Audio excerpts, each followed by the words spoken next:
বড় শয়তান। উন্নয়নের দ্বারা উন্নয়ন করব আল্লাহ পাক করাবে আমার দিকে, আমার সঙ্গে যারা বিরোধিতা করবে আল্লাহর সঙ্গে বিরোধিতা করবে।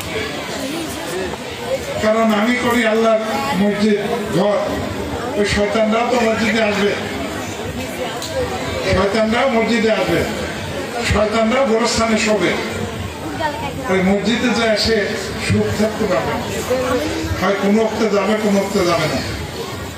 আর গোরস্থানে গেলে পারে গোরস্থানের মাটি অন্য অন্য শয়তান অন্য অন্য মানুষের ইমানদাররা সেভাবেই থাকবে। শয়তানদের যে মাটি চাপা হবে সেটা কল্পনাই করতে পারবেন। আপনারা যে আলেমুল্লাহ মৌলানা বিলায়েত হোসেন সাহেব টের পাইত, ফুলপুর আমাদের টের পাইত, গোরস্থানের পাশ দিয়ে গেলে পারে শব্দ পাইত যে কোন কবরে কোন শয়তানের কি সাজা হচ্ছে, তারা টের পাইত। আমরা আপনারা পাইনি, কিন্তু তারা পায়। এই হচ্ছে শয়তানদের পরিণতি হয়। আমি শয়তানদের অনুসারীদের বলবো, তারা ওই শয়তানের সঙ্গে থেকে এই শাস্তি ভোগ করার দরকার নেই। ইহকালের শাস্তি, পরকালের শাস্তি। যারা শয়তান তারা কয়েকজন আছে থাক, তা বাদে সবাই আপনারা একসঙ্গে আসবেন, একসঙ্গে হয়ে জয় সুনিশ্চিত করেন। জয় আল্লাহ পাকের ইচ্ছা, আল্লাহ পাকের রহমতে আজকে বলে গেলাম জয় সুনিশ্চিত।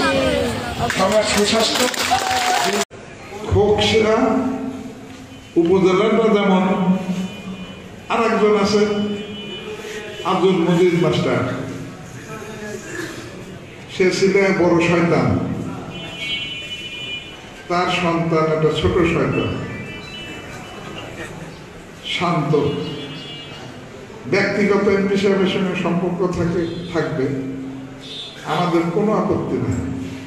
কিন্তু কোনো দলীয় কোনো ফোরামে বা দলীয় কোনো কর্মকাণ্ডে একসঙ্গে কাজ করার কোনো সুযোগই নেই।